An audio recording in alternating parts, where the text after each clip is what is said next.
नमस्कार दोस्तों, स्वागत है आपका एक बार फिर से आपके अपने यूट्यूब चैनल एडवांस स्टडीज़ में। मैं हूं आपका दोस्त मोहनलाल लोधा।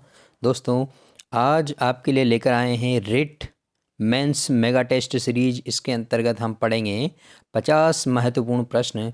और ये 50 महत्वपूर्ण प्रश्न हैं जो दोस्तों विद्यालय विषय से संबंधित है, और ये विद्यालय विषय के सारे टॉपिक से प्रश्न लिए गए हैं। दोस्तों, सभी प्रश्नों का विश्लेषण करेंगे हम, और ये जो सारे प्रश्न हैं आपके एग्ज़ाम की दृष्टि से बूस्टर डोज साबित होंगे। दोस्तों, निश्चित रूप से प्रश्न स्तरीय हैं, आपकी परीक्षा में आने लायक है। दोस्तों, आपसे अपेक्षा करूंगा कि आप 1 से और 50 तक की काउंटिंग लिख करके नोटबुक में और आंसर करिएगा दोस्तों। और मुझे कमेंट बॉक्स में ज़रूर बताइएगा कि आपके कितने 50 में से कितने क्वेश्चन सही हो रहे हैं। ठीक है दोस्तों। और दोस्तों, ये इस सीरीज का पहला वीडियो लेक्चर है। यदि आपका इसके प्रति सकारात्मक रुझान रहा और इस वीडियो को अगर एक दिन में 500 लोग देख लेते हैं, तो निश्चित रूप से मैं आपके लिए ये वीडियो सीरीज जारी रखूँगा, और एक दिन छोड़ के एक दिन इस प्रकार की जो सीरीज है वो जारी रहेगी। बाकी दूसरी तरीके के वीडियोज़ भी आते रहेंगे। ठीक है दोस्तों। ओके, चलते हैं आज के इस वीडियो लेक्चर के पहले प्रश्न की ओर। पहला प्रश्न ये रहा दोस्तों, निम्नलिखित में से क्रिया से बनी भाववाचक संज्ञा नहीं है। क्रिया से बनी भाववाचक संज्ञा नहीं है, तो कौन सी नहीं है दोस्तों? दौड़, खटाई, पढ़ाई, उतराई। तो दोस्तों, इसका जो सही आंसर है वो है खटाई। खटाई, जी हाँ दोस्तों, खटाई इसका सही आंसर है। भाववाचक संज्ञा से ये नहीं बनी है। ठीक है दोस्तों। दोस्तों, मिडनाइट को 1 बजे मैं प्रश्नों का संकलन करके PDF बना के आपके लिए ये वीडियो बना रहा हूँ, ताकि आपकी तैयारी जो है बहुत मजबूत हो जाए, और आप अपना खुद का और अपने माता पिता का जो सपना है पूरा कर पाएँ। ठीक है दोस्तों।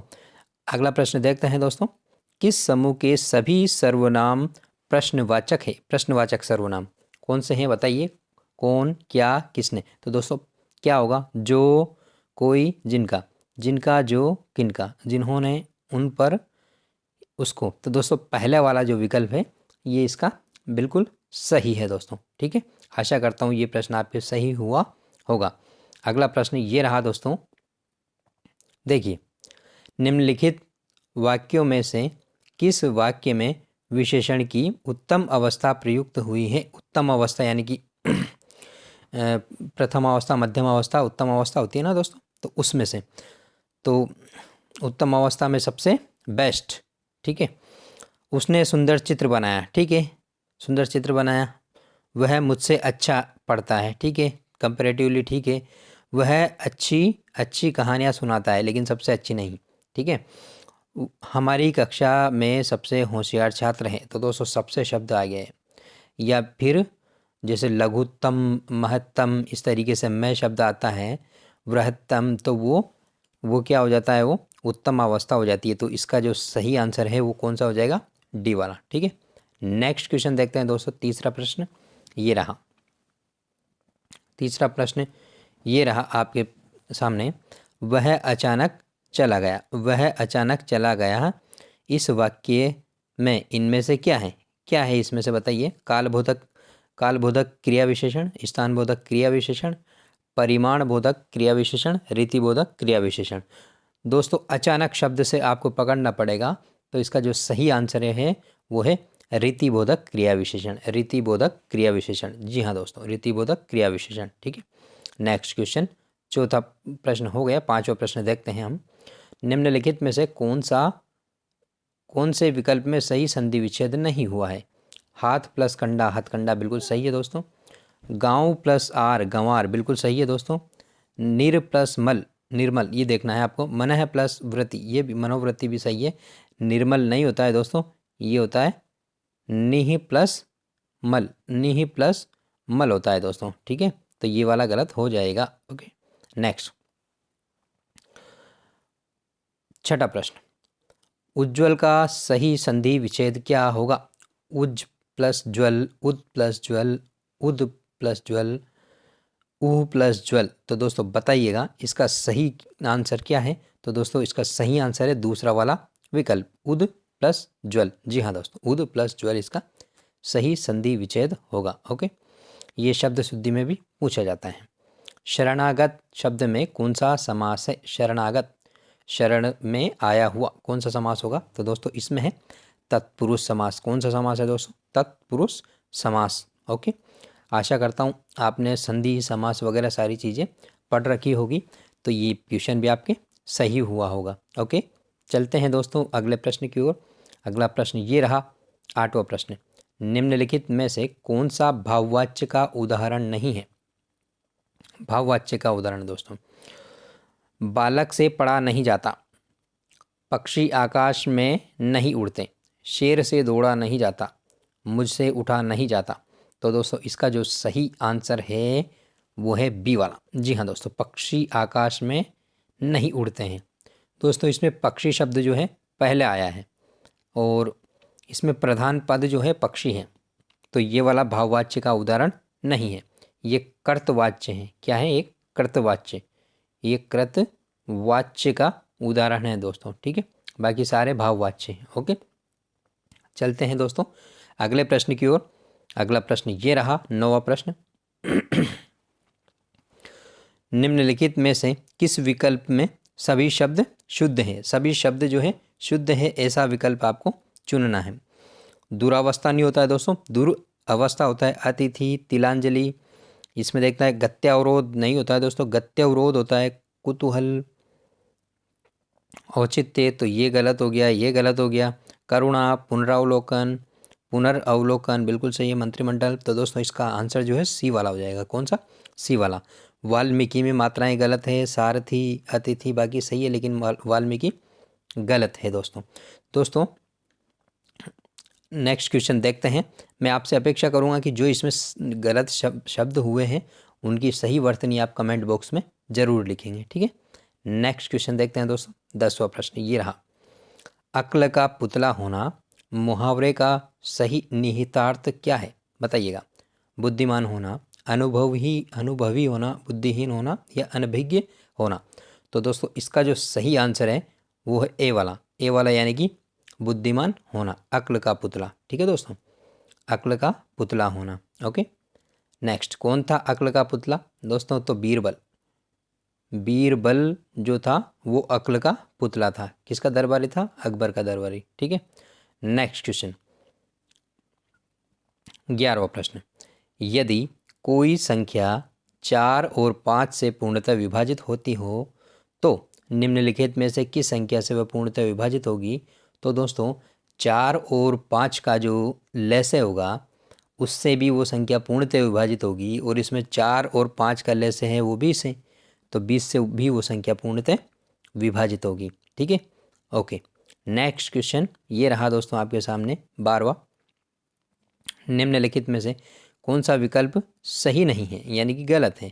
सभी प्राकृत संख्याएं पूर्ण संख्याएं होती हैं। सभी प्राकृत संख्याएं पूर्ण संख्याएं होती हैं, बिल्कुल सही है दोस्तों। सभी पूर्णांक संख्याएं पूर्ण संख्याएं होती है। दोस्तों पूर्णांक संख्याएं पूर्ण संख्याएं नहीं होती है, जबकि ये तो सबसे बीच में नेचुरल नंबर है, फिर होल नंबर है, और फिर है पूर्णांक इंटीजर्स। तो दोस्तों सभी पूर्णांक संख्याएं पूर्ण संख्या नहीं होती है, जबकि सभी पूर्ण संख्याएं पूर्णांक संख्याएं होती हैं। सभी पूर्ण संख्याएं पूर्णांक संख्याएं होती हैं दोस्तों। ठीक है ना, प्राकृत संख्या 1 से शुरू होती है, पूर्ण संख्या 0 से शुरू होती है, और पूर्णांक संख्याएं जो होती है वो माइनस समुच्चय प्लस समुच्चय दोनों होता है। 2 एकमात्र अभाज्य सम संख्या है, ये भी बिल्कुल सही है। सभी वर्ग आयत होते हैं। जी हाँ दोस्तों, सभी वर्ग भी आयत होते हैं। तो इस क्वेश्चन का सही आंसर जो है वो हो जाएगा दूसरा वाला। ओके, क्योंकि सभी पूर्णांक संख्याएं पूर्ण संख्या नहीं होती है, जबकि सभी पूर्ण संख्याएं पूर्णांक संख्याएं होती हैं। ओके, नेक्स्ट क्वेश्चन ये रहा आपके सामने दोस्तों। इस क्वेश्चन को आप इस इत्मीनान से वीडियो को पॉज करके सोल्व करके बताइएगा। ठीक है, क्या है इसका आंसर? दोस्तों इसका जो आंसर है वो 16/9 है। 16/9 है, जो भिन्न है ना सबसे बड़ी, वो 16/9 है, लेकिन आप सोल्व करके ज़रूर देखिएगा वीडियो पॉज करके। ओके, नेक्स्ट क्वेश्चन ये रहा आपके सामने। ये भी दोस्तों इस क्वेश्चन को भी आप पॉज करके वीडियो और ज़रूर देखिएगा, है ना, करके।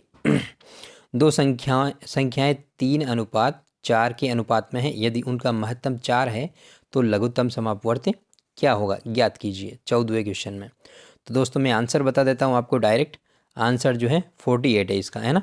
लेकिन आपको सोल्व ज़रूर करना है, सोल्व करके आपको बताना है। यदि नहीं आता है तो मैं सोल्व करवा दूंगा, लेकिन यदि इनको सोल्व करवाने बैठूँगा तो दोस्तों वीडियो बहुत ज़्यादा लंबा हो जाएगा, ठीक है। वैसे सिंपल से क्वेश्चन डाले हैं मैथ्स के, आगे और भी इनके लेवल बढ़ाएंगे, तो आप इनको सोल्व करिएगा, ठीक है। और उसके बाद में इसका आंसर करिएगा। इसका आंसर जो है दोस्तों 48 हो जाएगा, ठीक है। नेक्स्ट क्वेश्चन 15वां क्वेश्चन ये रहा दोस्तों आपके सामने। यदि x में x का 5%, यदि x में x का 5%, x का 5% जोड़ने पर प्राप्त परिणाम में से परिणाम का 5% घटा दिया जाए तो x का मान क्या होगा दोस्तों। क्या क्या फ़र्क पड़ेगा इसमें, बताइएगा। घटेगा, बढ़ेगा, अपरिवर्तित रहेगा या निश्चित नहीं किया जा सकता है। तो दोस्तों इसको आप करना है, ठीक है, करिएगा। इसका जो मान है दोस्तों वो घटेगा, इसका मान क्या होगा, घटेगा। करना है आपको इस क्वेश्चन को सोल्व, ठीक है। नेक्स्ट क्वेश्चन ये रहा दोस्तों आपके सामने। देखिए, दी गई आकृति में x का मान ज्ञात कीजिए। ये आकृति दे रखी है दोस्तों, इसमें x का मान आपको बताना है केवल। ये 3x है तो ये भी 3x हो जाएगा, ये 5x है तो ये भी 5x हो जाएगा, ये 4x ये भी 4x हो जाएगा। इस तरीके से सबको जोड़ोगे, 4 दूनी 8, 5 दूनी 10, 8 और 10 18, और 18 और 6 24। 360 में अगर हम 24 का भाग देंगे, 24 का भाग देंगे तो x की वैल्यू आ जाएगी दोस्तों, ठीक है ना। आप निकालना है इसको आपको, है ना। क्या आंसर आएगा, इसका आंसर आएगा दोस्तों 15। x की वैल्यू क्या आएगी दोस्तों, 15 आएगी इसकी, ठीक है। निकाल लेना है आपको, 15 इसका आंसर आएगा, ओके। नेक्स्ट क्वेश्चन ये रहा दोस्तों।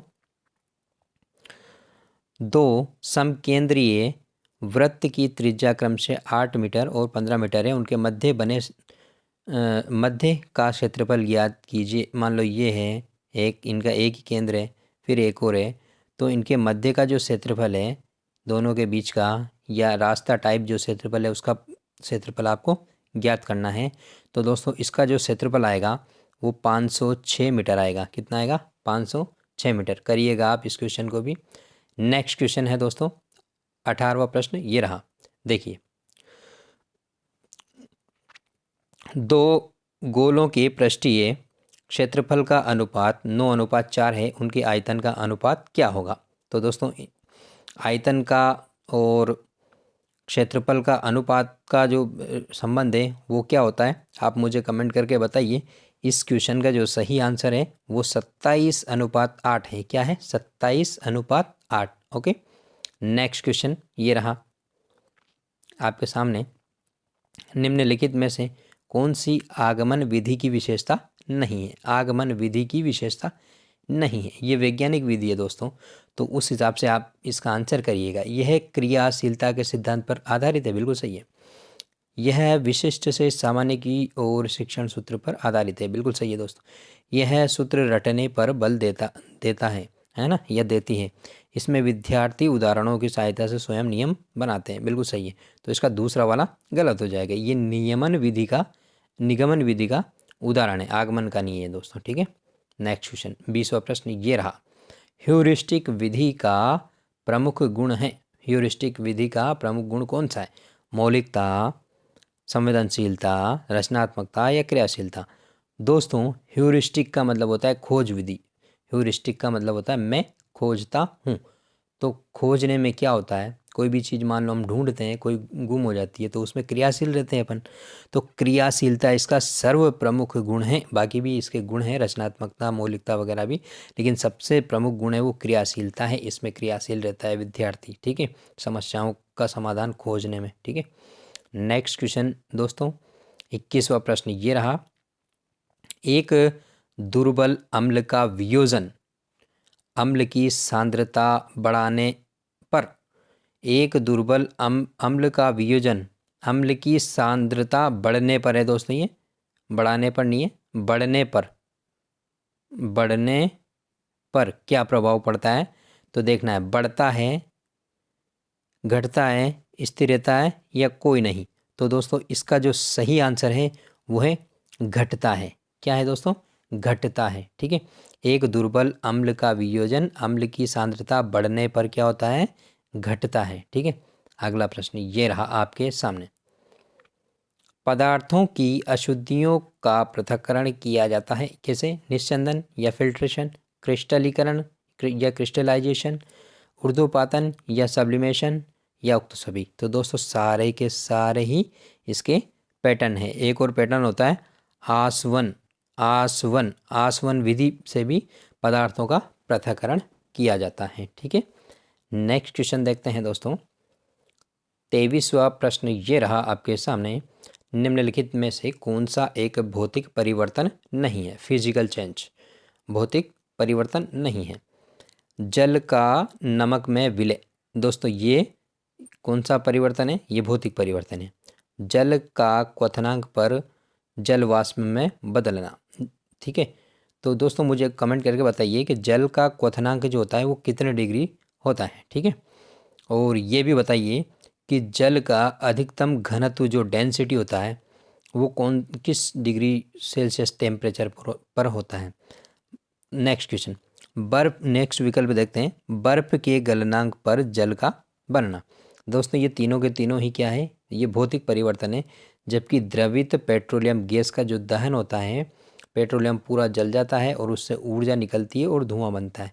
तो सारा का सारा ही उसकी केमिस्ट्री चेंज हो जाती है। तो इसका डी वाला विकल्प अलग हो जाएगा। ओके। कमेंट करके बताइए मुझे कि मोमबत्ती का जलना किस प्रकार का उदाहरण है? भौतिक परिवर्तन या रासायनिक परिवर्तन या फिर दोनों? ओके। नेक्स्ट, पेंडुलम घड़ी तीव्र गति से चल सकती है, कब चल सकती है? तो बताइए। तो इसका जो सही आंसर जो है दोस्तों वो है शीत ऋतु, ठंड में। और धीरे कब चलती है? धीरे की बात है तो वो है दोस्तों ग्रीष्म ऋतु। ठीक है। नेक्स्ट क्वेश्चन, ऐसा माना जाता है या साइंस में ऐसी थ्योरी है दोस्तों कि गर्मी के दिनों में जो मेटल्स होती है उनका प्रसार हो जाता है और ठंडे दिनों में उनका संकुचन हो जाता है, जिस कारण से इसकी गति धीमी हो जाती है। ओके। 25वां प्रश्न ये रहा, किसी वस्तु के संवेग परिवर्तन की दर उस पर आरोपित बल के क्या या क्या आना है होती है और उसी दिशा में होती है जिसमें बल लगाया गया है। तो दोस्तों इसका जो सही आंसर है वो समानुपाती है। ये न्यूटन का सेकंड लॉ है दोस्तों। न्यूटन का सेकंड लॉ से संबंधित है, उसी की ये डेफिनेशन है। तो किसी वस्तु के संवेग परिवर्तन की जो दर है उस पर आरोपित बल के समानुपाती होती है। क्या होती है? जितना बल लगाया उतना ही उसका संवेग बढ़ेगा और उसी दिशा में होती है जिसमें बल लगाया गया है। ठीक है। आशा करता हूँ समझ में आ गया होगा। न्यूटन ने 3 नियम दिए दोस्तों। पहला नियम जड़त्व का नियम, दूसरा नियम कौन सा है? दूसरा नियम संवेग संरक्षण का नियम और तीसरा नियम क्रिया प्रतिक्रिया का नियम। ठीक है दोस्तों। नेक्स्ट क्वेश्चन ये रहा आपके सामने।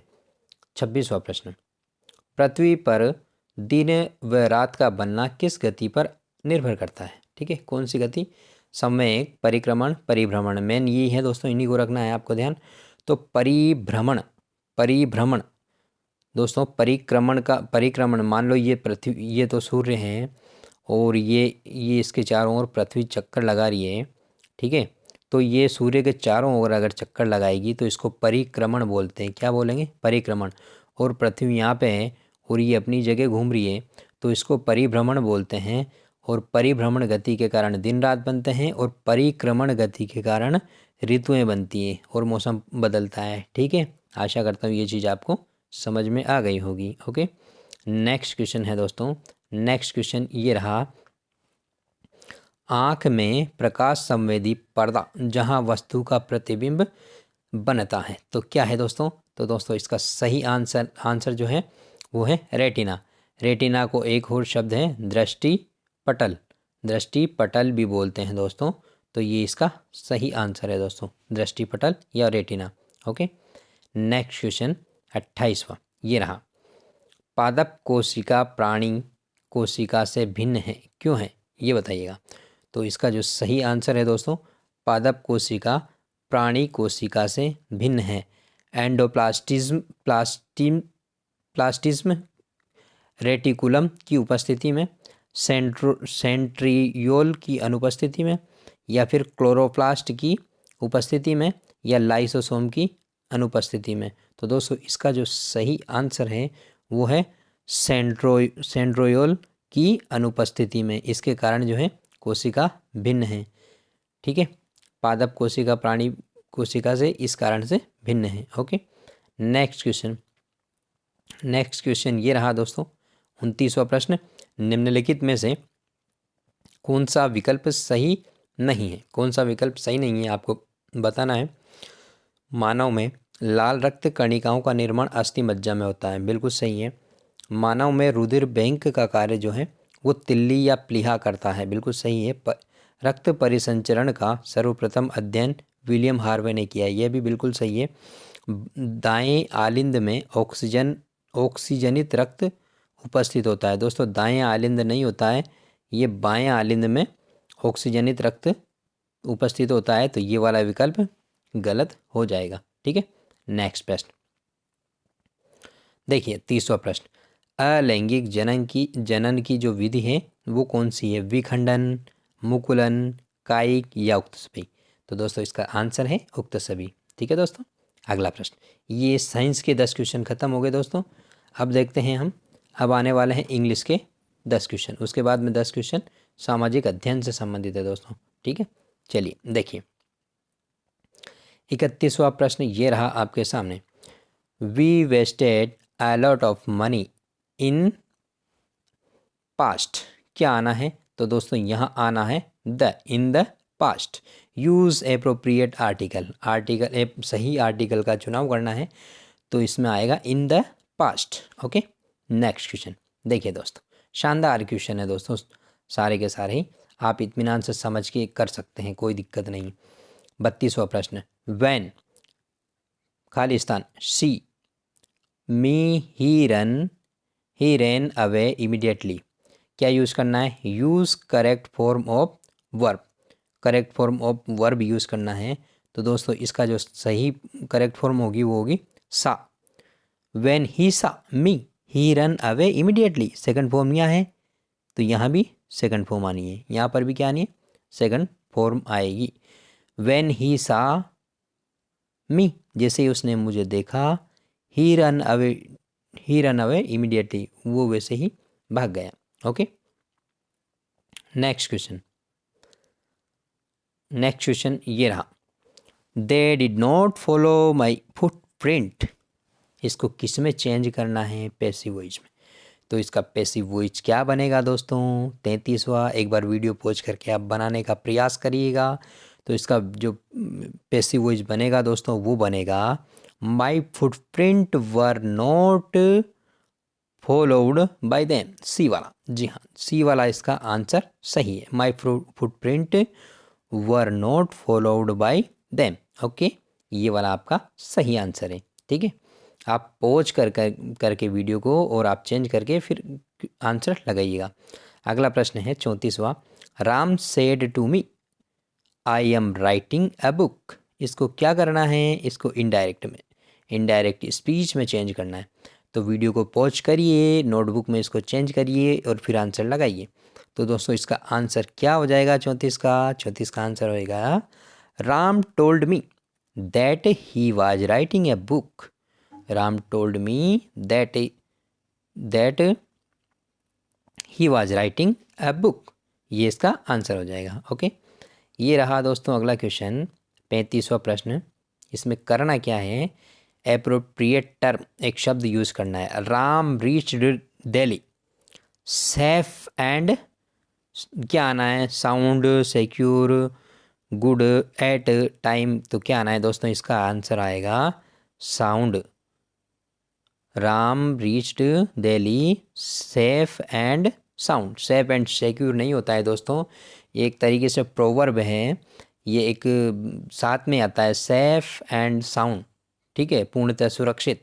तो राम दिल्ली कैसे पहुंच गया? पूर्णतः सुरक्षित पहुंच गया। ठीक है, तो इसमें क्या आंसर हो जाएगा दोस्तों? साउंड। साउंड इसका सही आंसर है। ओके, नेक्स्ट क्वेश्चन ये रहा आपके सामने 36वां प्रश्न। He blank the scene at a glance, look in, look up, look away, look at. तो 36वें का आंसर क्या होगा दोस्तों?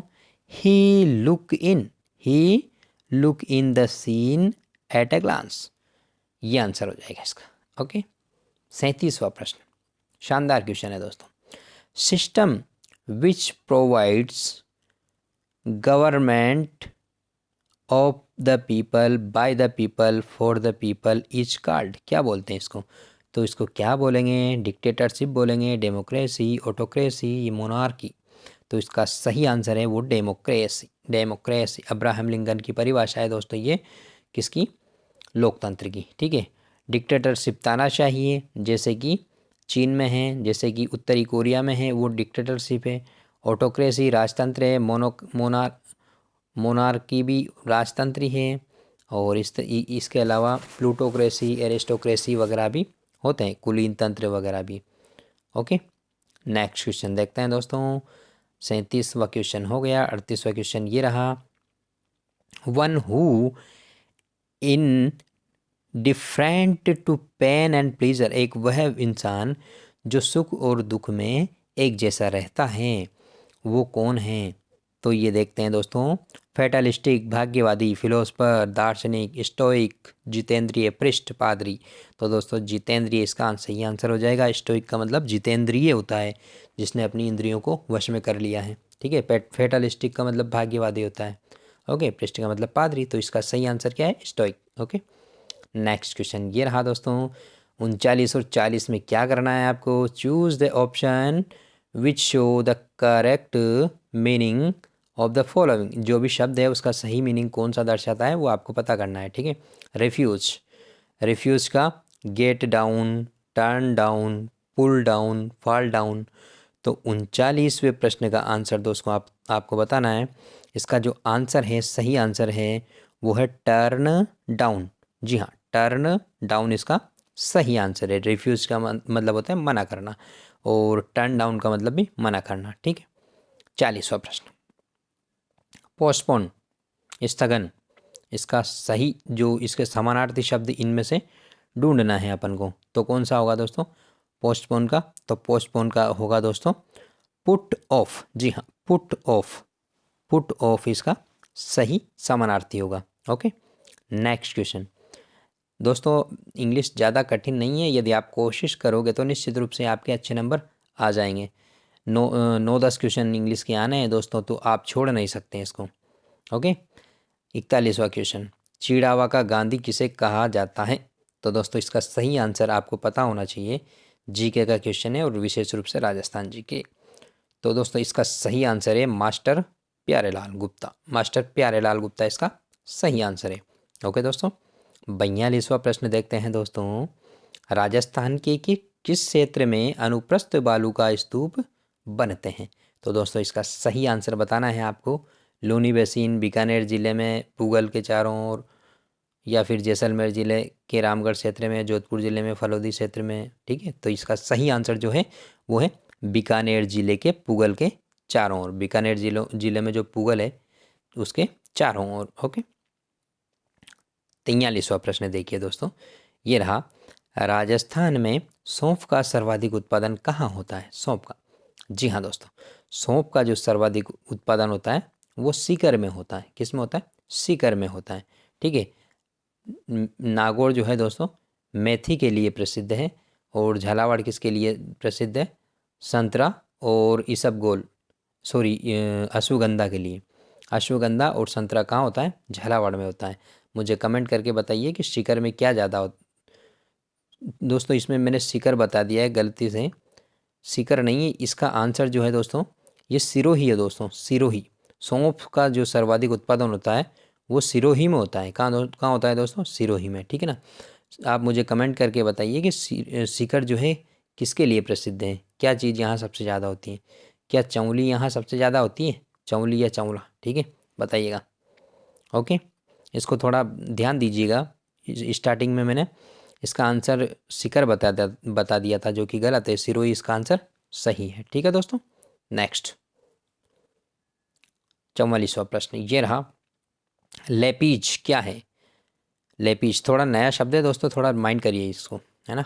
मरुस्थलीय क्षेत्र में निर्मित स्थलाकृति, हिम द्वारा निर्मित स्थलाकृति, नदियों के अपर्दन द्वारा निर्मित स्थलाकृति या भूमिगत जल के अपर्दन द्वारा निर्मित स्थलाकृति। दोस्तों चौथा वाला विकल्प इसका बिल्कुल सही है। भूमिगत जल के अपर्दन द्वारा जो निर्मित होती है आकृति, उसको लेपीज बोला जाता है।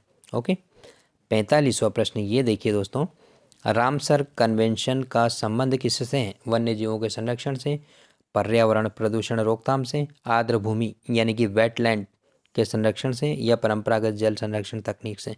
तो दोस्तों ये आर्द्र भूमि संरक्षण से हैं। दोस्तों थोड़ा सा इसके बारे में मैं चर्चा कर लेता हूँ। जो रामसर साइट का जो कन्वेंशन हुआ था वो 1971 में हुआ था, और 2 फरवरी 1971 को कन्वेंशन हुआ था। और ये लागू जो हुआ ना, ये दोस्तों लागू 1975 में हुआ था। कब हुआ था? 1975 में।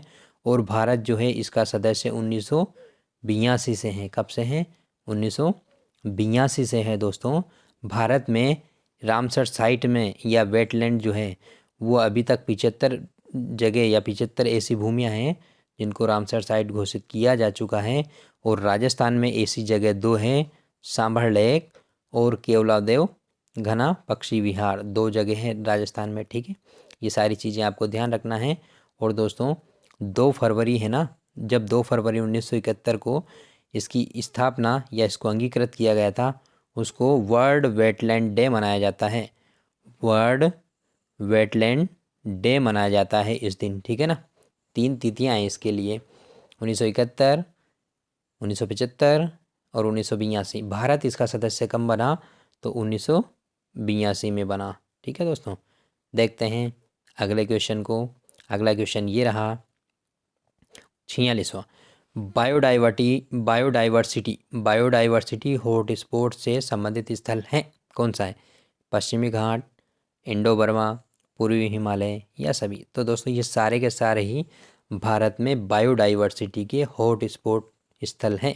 ठीक है, उपरोक्त सभी या उक्त सभी इसका आंसर हो जाएगा। ठीक है, अगला प्रश्न देखते हैं दोस्तों। 47वां प्रश्न ये रहा, भारतीय संविधान की विशेषता नहीं है, कौन सी विशेषता नहीं है बताइए? स्वतंत्र न्यायपालिका, दोहरी नागरिकता, लिखित संविधान या शक्तियों का पृथक्करण। दोस्तों दोहरी नागरिकता भारतीय संविधान की विशेषता नहीं है, ये यूएसए के संविधान की विशेषता है। हमारे संविधान की हमारे संविधान में जो नागरिकता का प्रावधान है वो एक हरी नागरिकता प्रदान की गई है। तो ये इसका आंसर हो जाएगा। 48वां प्रश्न देखिए दोस्तों, भारत की संसद से क्या तात्पर्य है? बताना है आपको, भारत की संसद से क्या तात्पर्य है? राज्यसभा व लोकसभा, राज्यसभा लोकसभा व राष्ट्रपति, या राज्यसभा लोकसभा व न्यायालय, या केवल लोकसभा। तो दोस्तों इस क्वेश्चन का जो सही आंसर है वो है राज्यसभा, लोकसभा और राष्ट्रपति। जी हाँ दोस्तों, दूसरा विकल्प इसका बिल्कुल सही है। दोस्तों बहुत परीक्षा में पूछा जाता है, ये अभी फॉरेस्ट गार्ड वाले एग्जाम में भी पूछा गया था। तो इस चीज़ को विशेष रूप से आप ध्यान रखिएगा। बहुत कॉमन क्वेश्चन है, लेकिन आप इसमें कभी कभी राज्यसभा और लोकसभा कर बैठते हैं, जो कि गलत है। राष्ट्रपति भी जो है संसद का एक अभिन्न अंग है दोस्तों। ठीक है ना। कोई भी कानून बनता है तो पहले लोकसभा या राज्यसभा में जाता है, फिर उसके बाद में अंतिम रूप से साइन होने के लिए जाता है राष्ट्रपति के पास, तब जाके वो कानून बन पाता है। ठीक है। नेक्स्ट क्वेश्चन 49वां प्रश्न ये रहा दोस्तों, अकबर ने चित्तौड़ पर आक्रमण के समय, या अकबर ने जब चित्तौड़ पर आक्रमण किया था उस समय मेवाड़ का शासक कौन था? तो बताइएगा। अकबर ने चित्तौड़ पर आक्रमण के समय, ने की जगह आप यहाँ थोड़ा सा के कर लीजिए, समझ में आ जाएगा। अकबर के चित्तौड़ पर आक्रमण के समय शासक था तो कौन था दोस्तों? बताइएगा। महाराणा अमर सिंह, महाराणा उदय सिंह, महाराणा प्रताप या महाराणा राज सिंह। चित्तौड़ की बात हो रही है दोस्तों, यहाँ दूसरी जगह की नहीं। चित्तौड़ दुर्ग जो है उसकी बात हो रही है। चित्तौड़ दुर्ग पर जब आप आक्रमण किया था कब? 1567 68, 1567 68। ठीक है दोस्तों। 1567-68 में जब आक्रमण किया था उस समय महाराणा उदय सिंह था। कौन था? महाराणा उदय सिंह। ठीक है दोस्तों, आज के इस वीडियो लेक्चर का अंतिम प्रश्न देखते हैं दोस्तों। मुगल प्रशासन की विशेषता नहीं है? मनसबदारी, इक्तादारी, केंद्रीकृत शासन और सांस्कृतिक विकास। दोस्तों सारे के सारे ही पहला, तीसरा और चौथा सही है। इक्तादारी जो है ये सल्तनत काल की है, सल्तनत काल की है दोस्तों, सल्तनत काल की विशेषता है ये इक्तिदारी व्यवस्था। ठीक है, 1206 से और 1526 तक का जो काल है वो सल्तनत काल के नाम से जाना जाता है।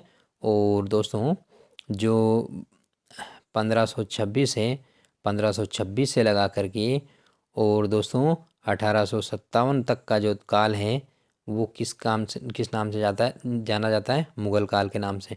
और मेनली इसको यदि हम चर्चा करें डीपली तो ये 1757 ही होगा, 1757 तक का ही काल, क्योंकि उसके बाद तो जो है मुग़ल सत्ता बहुत कमज़ोर हो गई थी। लेकिन अंतिम रूप से 1857 की क्रांति के बाद बहादुर शाह जफ़र को अपदस्थ करके रंगून भेज दिया था। इस तरीके से मुग़ल सत्ता जो है समाप्त हो गई थी भारत से।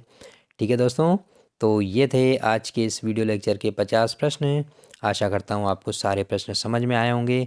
यदि आपको प्रश्न समझ में आए हों तो प्लीज़ कमेंट करिए और चैनल को सब्सक्राइब करिए और वीडियो को लाइक करिए, अपने दोस्तों के साथ शेयर करिए। ओके दोस्तों, थैंक यू।